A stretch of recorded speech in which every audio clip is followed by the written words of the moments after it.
네, 제가 작년 마지막 주일까지 마가복음 말씀을 전하고 이제 골로새서 말씀을 전했었는데요. 오늘부터 또 이제 3월은 이제 마가복음으로 말씀을 전하겠습니다. 그리고 이제 부활주일이 지난 다음에는 이제 구약 본문을 택해서 이제 구약 말씀으로 넘어가는 그런 스케줄로 제가 설교를 준비하겠습니다. 자, 지금 우리는 이제 사순절 기간을 통과하고 있습니다. 사순절은요, 부활절을 이제 기준으로 해서 약 40일간 정확하게 말씀드리면 이제 주일 6일 그리고 평일 40일 해서 46일 동안 금식하면서 절식하면서 예수 그리스도의 고난과 그 죽으심을 묵상하는 겁니다. 그래서 이제 몸과 마음을 정결하게 하면서 이제 부활절을 준비하는 그런 기간을 사순절이라고 저희가 부르는데요. 올해의 경우는 이제 부활주일이 4월 5일이니까 46일을 역으로 계산해서 2월 18일부터 해서 이제 사순절이 시작이 된 것입니다. 2월 18일부터 4월 4일까지가 사순절로 이렇게 보통 지키고 있습니다. 사실 우리가 장로교회인데요. 이 장로교회가 속한 개혁주의 전통에서는 사순절을 공식적으로 지키지는 않습니다. 교회 절기에 포함시키지는 않습니다. 사순절은 성경적인 근거가 좀 부족하다. 그리고 사순절은 카톨릭 전통에서 온 것이 아니냐, 이런 이유 때문에 사순절을 이제 우리 개혁주의 또 장로 교단에서는 교회 절기로 지키지 않고요. 대신 한 주간 동안 고난 주간을 이제 우리 장로 교회는 지킵니다. 하지만 이런 절기가 무슨 크게 의미가 있겠습니까? 성도는 꼭 어떤 절기가 아니더라도 절기와 상관없이 365일 매일매일 예수 그리스도의 죽으심과 부활과 그분이 나와 무슨 상관이 있는가를 알아가는 것이 성도의 삶이 아니겠습니까? 여러분, 신앙생활은요, 어떤 종교적인 규율, 의무 혹은 그 종교적인 사업으로 절대 축소될 수 없는 것입니다. 예수를 믿는다는 것은, 신앙생활을 한다는 것은 내가 예수와 무슨 상관인가 이걸 알아가는 거예요.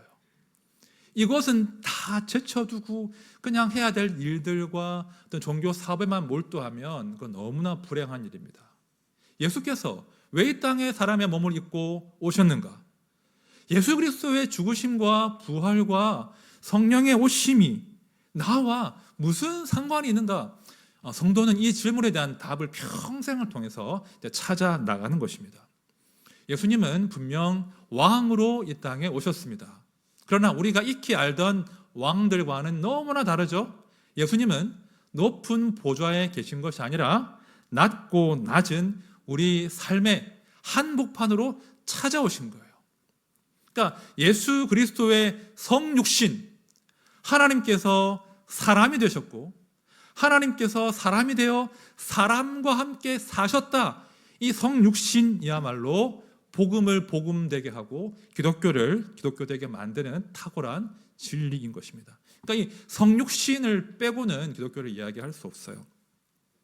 자, 유진 피터슨이 이런 말을 했습니다. 아주 의미심장한 말을 했어요. 우리는 너무 영적이어서 정작 인간이 되는 법을 잊어버렸다. 우리는 종종 하나님보다도 더 거룩해지려는 경향이 있다. 이런 의미심장한 말을 했습니다. 자, 여러분, 우리가 예수를 믿는다는 것은요, 어떤 천상의 세계, 어떤 고상한 어떤 어디로 올라가는 게 아니에요. 우리가 예수를 믿는다는 것은 예수 그리스도께서 우리 삶 속으로 들어오신다는 거예요. 우리 삶 가운데 들어오신 예수 그리스도와 함께 동행하면서 지금 이 세상에서 참 인간으로 사는 것, 그것이 신앙생활입니다. 교회가요, 빨리 이것을 회복해야 돼요. 예수 믿으면 복 받는다더라, 예수 믿으면 잘 된다더라, 이것이 복음의 정수가 아니라고요. 예수를 믿으면, 예수를 알면 사람 되더라, 이게 복음이에요. 교회가 회복해야 될 깃발이 뭐냐면, 저 우리 형제가, 저 우리 자매가, 저 우리 친구가 예수를 믿었는데 사람 됐네? 이런 기치를 다시 교회는 회복해야 됩니다. 여러분, 예수를 믿으면, 예수와 함께하면 하나님의 형상으로 점점 회복되어 가는 거예요. 그렇죠? 예수 그리스도와의 그 깊은 동행 가운데, 연합 가운데, 그 신비로운 교제 가운데 예수를 닮은 참 하나님의 형상으로 살게 되는 거예요. 예수 안에서 참 인간으로서의 자존감과 자신감과 삶의 의미를 찾아가는 거예요. 이것이 예수 믿는 것입니다. 자, 오늘 우리가 함께 읽은 말씀은요, 아주 유명한 말씀이죠. 두 여인이 죽음의 문턱에서 생을 회복하는 그런 이야기를 담고 있습니다. 그러니까 오늘 이야기는요, 어떤 종교에 관한 이야기가 아니라 한 사람의 그 삶과 정체성에 관한 이야기를 오늘 말씀은 담고 있습니다. 자, 우리가 34절까지 읽었는데요, 사실은 43절까지가 전체 스토리거든요. 어떤 스토리죠?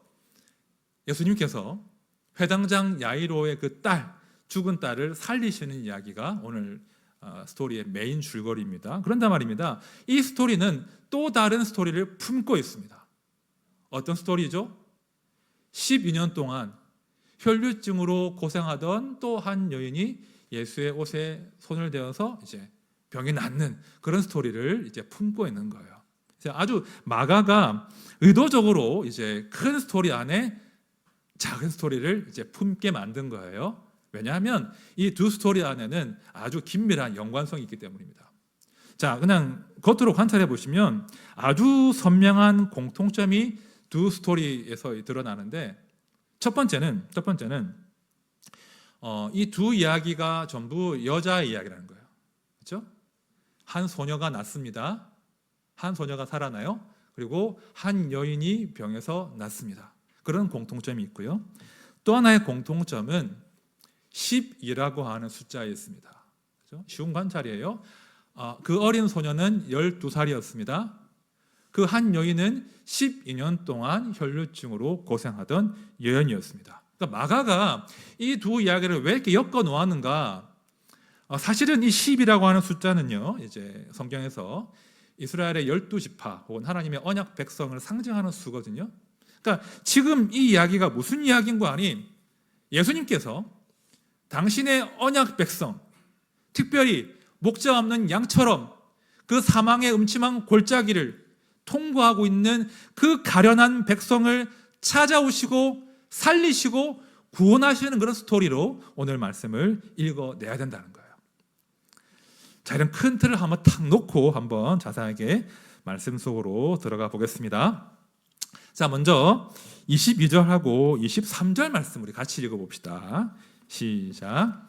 회당장 중에 하나인 야이로라 하는 이가 와서 예수를 보고 발 아래 엎드려 간곡히 구하여 이르되 내 어린 딸이 죽게 되었사오니 오셔서 그 위에 손을 얹으사 그로 구원을 받아 살게 하소서 하거늘. 자, 야이로가 등장합니다.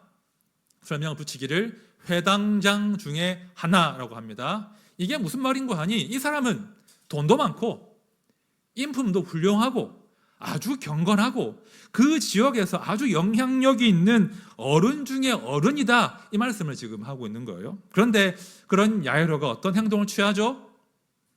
이제 갓 30을 넘긴 예수의 발 앞에 엎드렸다라고 진술하고 있습니다. 이 엎드리다라고 하는 단어가 핍토라고 하는 그 헬라어로 썼는데요, 넘어지다, 떨어지다, 이런 뜻을 가진 단어예요. 이게 무슨 말인 거 아니? 지금 야이로가 너무 관절한 거예요. 너무 급한 거예요. 달려와서 마치 쓰러지듯이 예수의 발 앞에 엎드려서 간청했다, 이런 어떤 정황을 담고 있는 그런 단어입니다. 여러분, 야이로가 돈도 있고 명예도 있고 그 마을의 어른 중에 어른인데 왜 이렇게 어린 랍비 앞에 무릎을 꿇습니까? 왜 그렇게 했습니까? 23절 보십시오. 간곡히 구하여 이르되 내 어린 딸이 죽게 되었사오니 오셔서 그 위에 손을 얹으사 그로 구원을 받아 살게 하소서라고 이야기합니다. 우리 아이를 키우시는 부모님들은 이 상황이 이해가 되실 것 같습니다. 누구나 이해할 수 있죠. 딸이 죽게 되었는데 지금 못할 것이 무엇이겠습니까? 지금 딸이 죽음의 문턱에 서 있는데 지금 못할 것이 무엇이겠습니까? 주님, 살려만 주십시오. 살려만 주십시오. 야이로가 체면도 위신도 모든 것 다 내려놓고 예수 앞에 간청하는 거예요. 우리 주님이 이 야이로의 중심을 아십니다. 간절함을 보십니다. 그래서 알겠다. 내가 너와 함께 가겠다라고 이제 야이로와 함께 야이로의 딸에게로 이제 가기 시작하십니다. 자, 그런데 이렇게 많은 군중들과 함께 예수님과 야이로가 딸에게로 행진하여 가는데 그 거대한 그 엄청난 무리 가운데 한 여인이 조용히 이렇게 들어옵니다. 자, 25절과 27절까지 말씀을 제가 볼게요. 12회를 혈루증으로 알아온 한 여자가 있어 많은 의사에게 많은 괴로움을 받았고 가진 것도 다 허비하였으되 아무 효험도 없고 도리어 더 중하여졌던 차에 예수의 소문을 듣고 무리 가운데 끼어 뒤로 와서 그의 옷에 손을 대니, 자, 12년 동안 혈루증을 알아온 한 여자가 등장하는데요. 혈루증은 추정하건대 이제 몸에서 이제 피가 흐르는 화열하는 그런 유출병으로 추정이 됩니다. 레위기 15장에 따르면 유출병은 부정한 병이에요. 그 병에 걸린 사람도 부정해지고 그 병에 걸린 사람이 만지는 모든 것이 부정해지고 앉은 자리와 누웠던 침상도 부정해지고 이 사람이 만진 사람도 부정해지고 이 사람을 만진 사람도 부정해지는 철저하게 외롭고 고독하고 홀로 싸워야 하는 질병이 바로 유출병인 거예요. 이 여자가 무려 12년 동안 이 병을 앓습니다. 의원을 찾아다니지만 효험이 없고 도리어 고생만 했다고 합니다. 돈도 다 이제 탕진했어요. 무려 12년입니다. 이제는 가진 것도 없고 할 수 있는 것이 아무것도 없는 절망적인 상황의 문턱에 이 여자가 서 있습니다. 그때 이 여인이 예수에 관한 소문을 듣습니다. 예수에 관한 소문을 듣습니다. 그저 절망 가운데, 낙심 가운데 생의 의지를 꺾을 수도 있는데 예수에 관한 소문을 듣고 다시 생의 의지를 불태우는 거예요. 내가 이대로 무너질 수 없다. 내가 살아나야 되겠다. 내가 회복돼야 되겠다. 라고 하면서 이 여자가 예수께로 오기 시작합니다. 이제 27절 말씀 보십시오.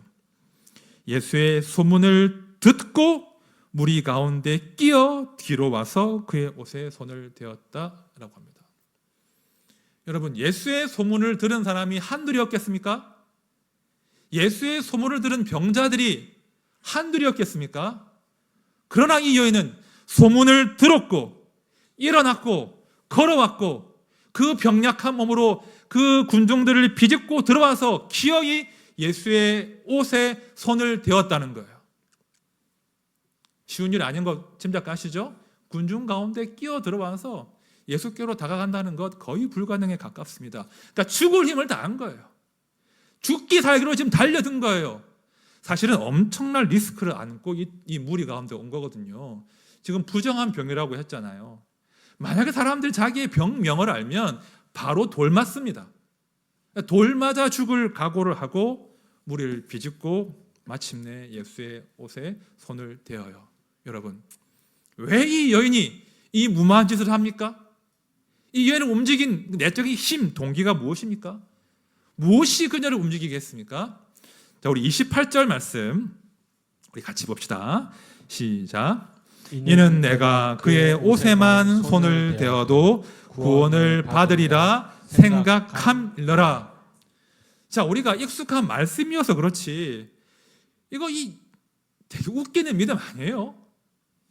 굉장히 미신적인 거 아니에요? 그냥 하나님이 보내신 선지자 메시아와 내가 신체적인 접촉을 하면 나을 것이다. 이거는요, 전혀 신학적으로 검증되지 않은 미신적인 생각이에요. 맞습니까? 미신적인 거예요. 그러나 이 여인은 그만큼 절박했던 거예요. 예수 말고는 다른 소망이 없으니까 미신일지라도 예수에게 기어이 와서 손을 댄 것이죠. 여러분 잘 들으십시오. 이 여자의 믿음이 미신적이라고 우리 주님께서 외면하시겠습니까? 이 여자의 생각이 신학적으로 불완전하고 기복적이라고 우리 예수님께서 이 여자를 외면하실까요? 그러지 않으십니다. 그렇지 않으셨다는 거예요. 29절 보십시오. 이에 그의 혈루 그러니 곧 마름에 병이 나은 줄을 몸에 깨달으니라. 병이 나았답니다. 아무도 몰라요. 아무도 주목하지 않는 상황에서 아주 조용하게 기적이 일어났습니다. 예수께서 이 여자를 치료하셨습니다. 여러분, 지금 이 치유가 예수님의 의지와 상관없이 자동적으로 된 것일까요? 저는 그렇게 믿지 않아요.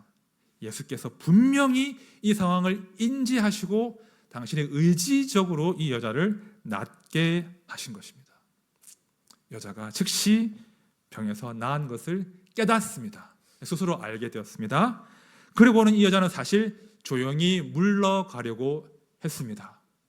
왜 그런가 하면요, 여러분, 병에서 나았어도 부정한 병은 7일 동안 혼자 있어야 돼요. 나았다고 막 다닐 수 있는 게 아니에요. 7일이 더 걸려요. 병 나은 시점부터 7일 후에 완전히 정결해지거든요.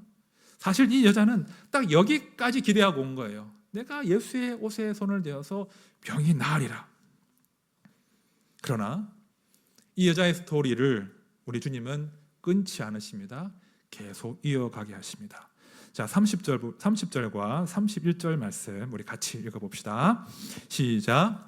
예수께서 그 능력이 자기에게서 나간 줄을 곧 스스로 아시고 무리 가운데서 돌이켜 말씀하시되 누가 내 옷에 손을 대었느냐 하시니 제자들이 여짜오되 무리가 에워싸 미는 것을 보시며 누가 내게 손을 대었느냐 물으시나이까 하되. 자, 제자들의 의문이 이해가 되죠. 주님 보십시오.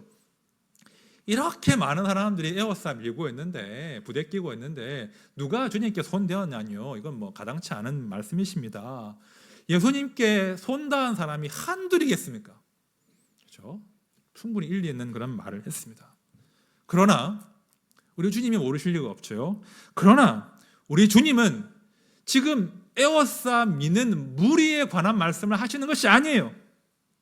그런 무리 말고 내가 예수의 옷에만 손을 대어도 구원을 받겠다라고 생각한, 죽기를 각오하고 절박하게 주님께 손을 댄 그 여자를 지금 찾으시는 거예요.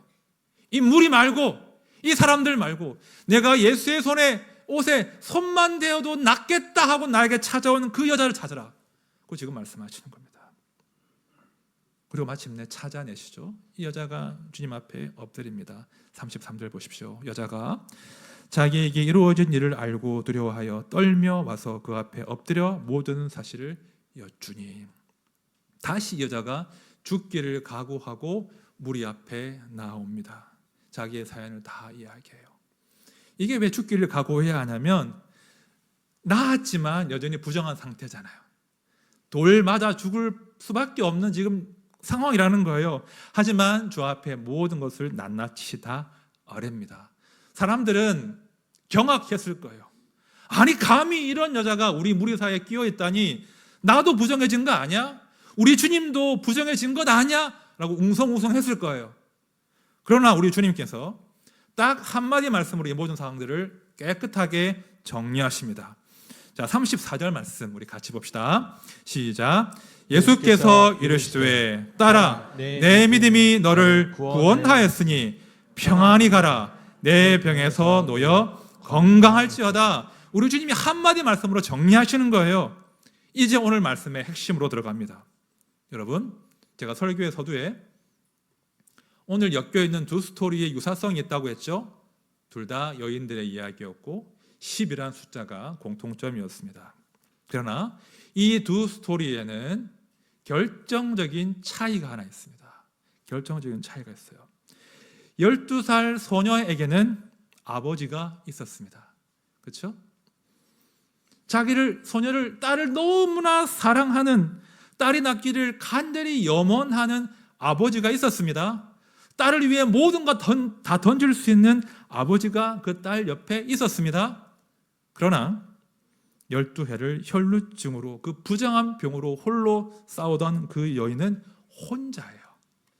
남편도 보이지 않습니다. 오라비도 보이지 않습니다. 아비도 보이지 않습니다. 그럼 이 여인은 외롭게 홀로 싸워왔던 거예요. 여러분, 우리가 오늘 이 놀라운 그 기적의 스토리에서 정말 주목해야 될 대목이 무엇이겠습니까? 이 여자가 병에서 나은 것이겠습니까? 물론 놀라운 스토리죠. 하지만 우리가 정말 주목해야 할 것은 그 여자가 병에서 나은 것과는 감히 비교할 수 없는 인생의 대전환이 일어났다는 거예요. 예수 앞에서. 다시 한번 말씀 보십시오. 34절입니다. 예수께서 이르시되 딸아 내 믿음이 너를 구원하였으니 평안히 가라. 딸아 내 믿음이 너를 구원하였으니 평안히 가라. 내 병에서 놓여 건강할지어다. 우리 주님께서 저는 아주 의도적으로 봐요. 아주 의도적으로 그 여인을 딸이라고 부르십니다. 예수님의 연배를 고려하면 딸이라고 부르기 쉽지 않습니다. 하지만 아주 의도적으로 딸아 하고 부르십니다. 모두가 야이로의 딸에게 집중된 그 상황에, 모두가 야이로의 딸을 염려하는 그 상황에 우리 주님은 한 무명의 여인, 예수를 찾아온 그 여인, 지독한 질병과 고독하게 싸워온 그 여인을 딸아 하고 부르십니다. 놀라운 인생의 전환이 일어난 것이죠. 이 여자가 아버지가 생겼습니다. 제가 저희 집에 애들이 많잖아요. 내셔야 되니까 별로 안 놀라시네요 이제. 아이들에게 한 번씩 막 농담 반 진담 반으로 하는 이야기가 있습니다. 야, 너희들은 참 좋겠다. 아들아 너는 참 좋겠다. 나 같은 아버지가 있어가지고 얼마나 든든하냐. 참 좋겠다. 그런 말을 제가 한 번씩 합니다. 참 좋겠다. 나는 아버지가 있어가지고. 와, 나를 위해서 누군가 간절한 마음으로 염려하고 기도하고 나를 위해서 모든 것 다 던질 준비가 되어 있는 아버지가 계신다는 것은 정말 든든하고 감사하고 배에 힘이 들어가는 이야기예요. 아버지가 내 뒤에 계신다. 배에 힘이 들어가요. 참 좋겠다. 나 같은 아빠가 있어서. 지난주 화요일 날 저희 딸이 이제 대학에 가서 서울에 있는 기숙사에 이제 감사하게 들어가게 됐습니다. 그래서 이제 기숙사로 이삿짐을 좀 날라 주었습니다. 얼마나 감사한지요. 딸의 거처가 생긴 거잖아요. 저는 이제 20살에 서울로 대학에 왔을 때 그냥 정말 서울에 내던져진 상태였거든요. 그냥 합격증만 갖고 서울로 올라왔었습니다. 뭐 어디서 살아야 되는 건지, 뭘 먹고 살아야 되는 건지, 뭘 입어야 되는 건지 그런 걸 뭐 살뜰히 챙기는 사람이 제 주위에 없었어요. 제가 다 했었어야 되고 그런 상황이었는데 제가 딸에게 해줄 수 있는 거예요. 딸을 위해서 염려해주고 같이 고민해주고 딸이 무엇을 먹어야 할지 무엇을 입어야 할지 더 필요한 것이 무엇이 있는지 제가 챙겨줄 수 있잖아요. 제가 사실은 제 마음 가운데 감격이 있었습니다. 내가 아버지로 산다는 것이 내가 딸에게 아버지가 되어준다는 게 정말 가슴 벅찬 일이구나. 기쁜 일이구나. 우리 딸에게는 아버지가 있구나. 참 다행이다. 그런 생각을 제가 했습니다. 그게 아버지란 존재 아니겠습니까? 저는 우리 예수님께서 이 여인의 스토리를 아셨다고 믿습니다. 이 여자가 몰래 숨어 들어왔지만 이 여자가 10여 년 동안 홀로 발버둥치며 살아왔던 그 고단한 세월과 눈물과 외로움을 우리 주님이 아셨다고 저는 믿습니다.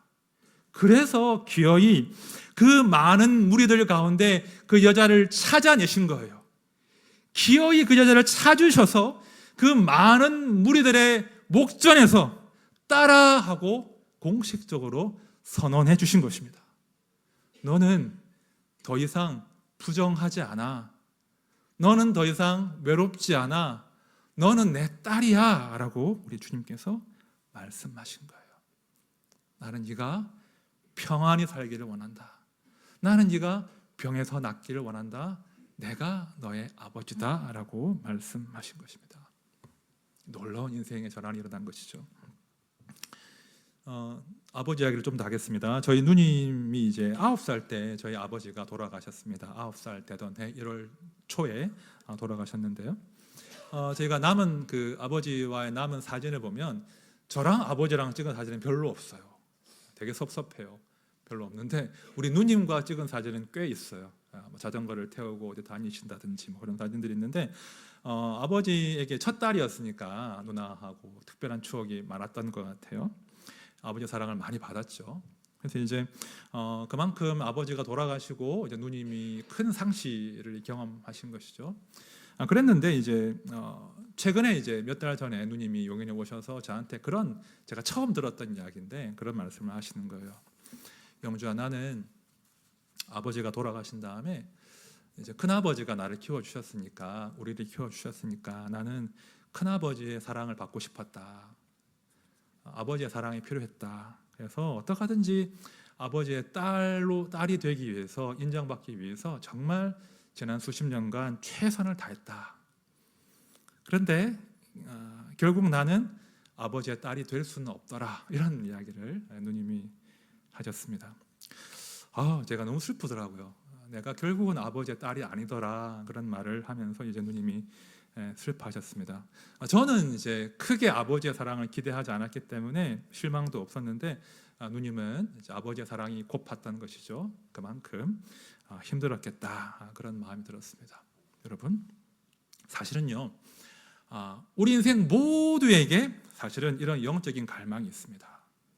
우리 인생 모두에게 하늘 아버지의 그 사랑, 하늘 아버지만이 채워주실 수 있는 그 빈 구멍을 우리 모두가 다 안고 있더라는 거예요. 하나님만이 채워주실 수 있어요. 그래서 어거스틴이 한 말이 정말 맞아요. 당신께서는 우리를 당신을 향하여 있도록 지으셨기에 우리의 마음은 당신 안에서 안식할 때까지 쉴 수 없습니다. 이런 말을 했거든요. 정말 우리 모든 인생들의 마음 안에 하늘 아버지에 대한 근원적인 갈망이 있더라는 거예요. 이건요, 다른 무엇도 대체할 수 없어요. 다른 무엇도 이 하늘 아버지 하나님의 자리를 대신할 수 없다고요. 오직 하나님만이 채워주실 수 있는 우리의 근원적인 갈망이 있습니다. 그래서 누구도 채워줄 수 없기 때문에 우리 주님이 이 땅에 사람으로 오신 것입니다. 다시 우리와 그 하늘 아버지와 화해할 수 있도록, 다시 우리가 하늘 아버지를 알고 하늘 아버지의 긍휼과 사랑 안에서 살게 하시려고 우리 가운데 주님이 찾아오신 것입니다. 그것이 주님이 오신 이유예요. 말씀을 들어보십시오. 너희가 전에는 양과 같이 길을 잃었더니 이제는 너희 영혼의 목자와 감독 되신 이에게 돌아왔느니라. 말씀 놀랍잖아요. 너희가 전에는 양처럼 길을 잃었더니 이제는 너희 영혼의 목자와 감독 되신 이에게 돌아왔다는 거예요. 너희가 더 이상 목자 없는 양도 아니고 아비 없는 고아가 아니라는 거예요. 이제는 내가 목자가 되고 감독자가 되어 아비가 되어 너희를 내가 영원히 사랑하겠다라고 말씀하신 것입니다. 우리 주님께서 많은 무리들 앞에서 보란듯이 선언하셨지요. 따라 평안히 가라. 병에서 놓여 건강할지어다. 내 딸이다. 건드리지 마라. 돌 던지지 마라. 내 딸이다 라고 우리 주님께서 우리 인생을 향해서 선언하시는 것입니다. 여러분, 지금 옆에 누가 계십니까? 지금 옆에 남편이 있지요? 또 옆에 부모님 계십니까? 그러나 그 남편이든 아내든 부모님이든 영원히 우리의 곁을 지킬 수 있겠습니까? 영원히 우리의 영혼의 만족이 될 수 있겠습니까? 여러분, 과연 누가 영원토록 우리의 아버지가 되시고 우리의 삶의 의미가 되시고 삶의 보호자가 되실까요? 하나님밖에 없습니다. 다른 무엇도 대체할 수 없습니다. 그래서 주님이 우리 가운데 오셨습니다. 여러분, 이 자리에 오신 분들은 그래도 예수님에 대한 관심이 다 있으시죠? 그렇죠? 아예 관심이 없진 않으시죠? 또 예수에 관한 소문을 다 들으셨을 겁니다. 소문을 듣고 예배 자리에 오신 것이죠. 그러나 좀 더 나아 보십시오. 좀 더 예수에게 다가가십시오. 좀 더 내가 예수 아니면 내가 결코 살 수 없다는 그 절박함으로 내가 예수의 옷에만 손을 대어도 내가 살 것이다. 그 간절함으로 한번 조금 더 예수에게로 다가와 보십시오. 부디 무리에 머물지 마시고 더욱 예수님을 갈망하십시오. 우리가 한 걸음 더 다가가면 나머지 걸음은 주님이 좁혀 오신다는 거예요. 기어이 그 많은 무리 가운데 당신의 아들과 당신의 딸을 찾아서 부르십니다. 그래서 사나 죽으나 우리가 주의 것이 되는 거예요.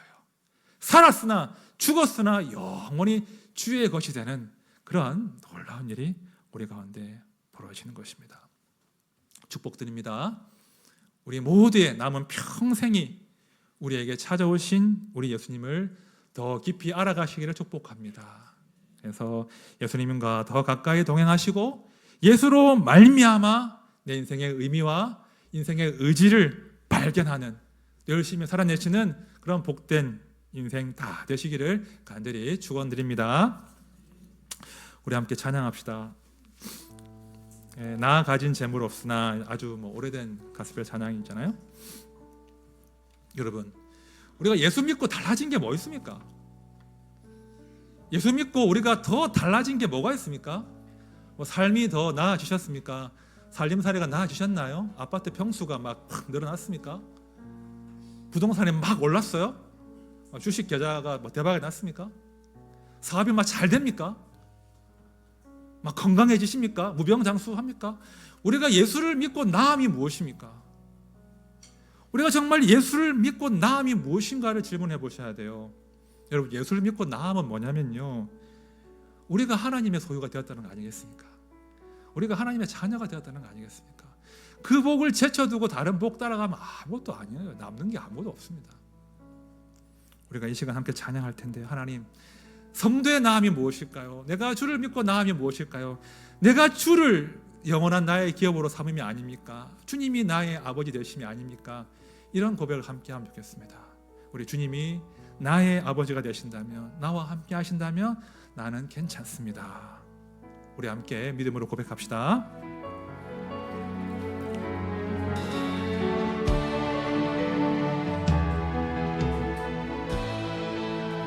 나 가진 재물, 나 가진 재물 없으나,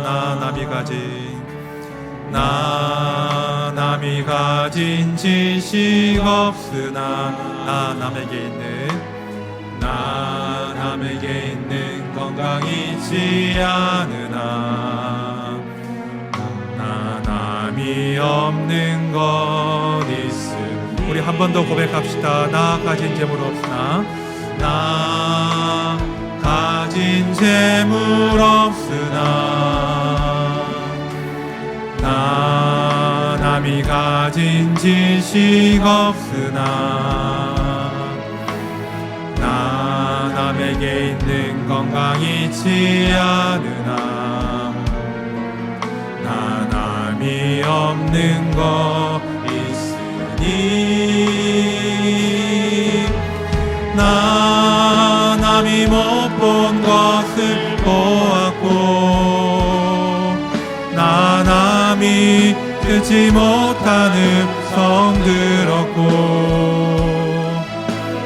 나 남이 받지 못한 사랑 받았고, 나 남이 모르는 것 깨달았네. 공평하신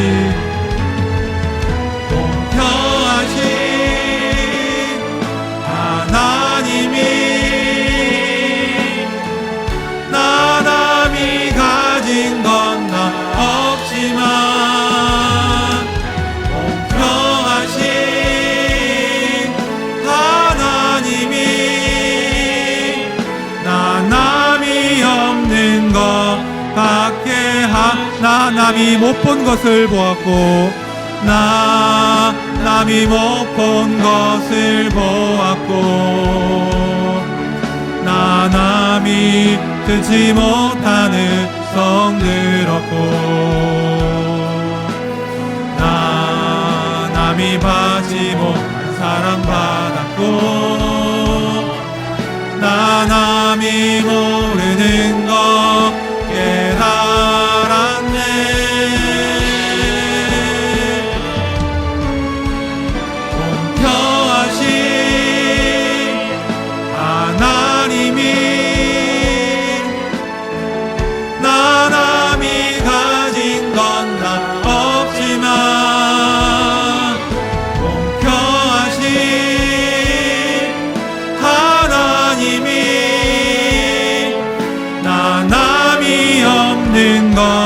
갖게 공평하신 하나님이 공평하신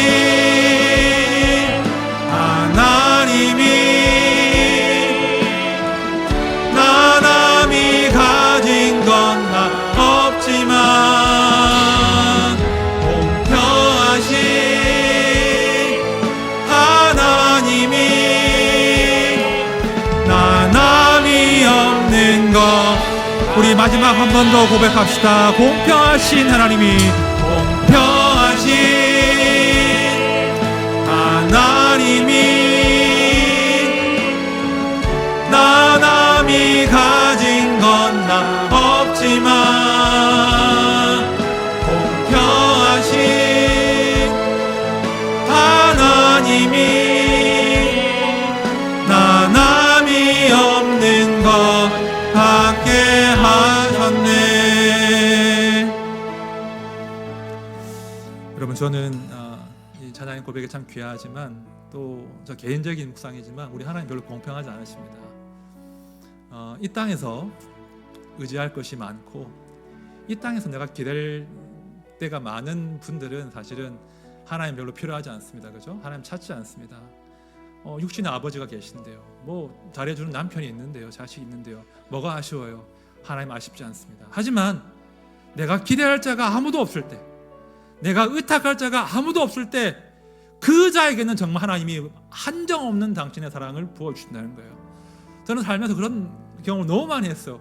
와, 우리 하나님 정말 나한테 이것도 가져가시고 저것도 가져가시고 이것도 뺏어가셨는데 하나님 나머지 다 주시는구나, 이런 경험을 좀 많이 했습니다. 우리 하나님 별로 안 공평해요. 오히려 절박한 마음으로, 가난한 마음으로 하나님 말고는 없는 그 사람을 향하여 아낌없이 사랑을 부어주시는 분이 우리 하나님 아버지가 되십니다. 우리 그 하나님 기대합시다. 여러분, 머물러 있지 마세요. 주 앞으로 한 걸음 더 나아가 보십시오. 그리고 내가 주와 함께 기어이 연합하리라, 동행하리라, 내가 주를 내 삶의 주인으로, 보호자로, 아버지로 삼으리라, 그런 열정으로, 그런 삶으로, 간절함으로 사셔야 돼요. 그 자에게 하나님의 사랑이 부어지는 겁니다. 이 시간 간구합시다. 하나님, 저는 하나님 말고는 없습니다. 주님 말고는 의지할 자가 없습니다. 그러므로 나의 전부가 되어주십시오. 나의 목자가 되어주십시오. 나의 아버지가 되어주십시오. 우리 함께 기도합시다.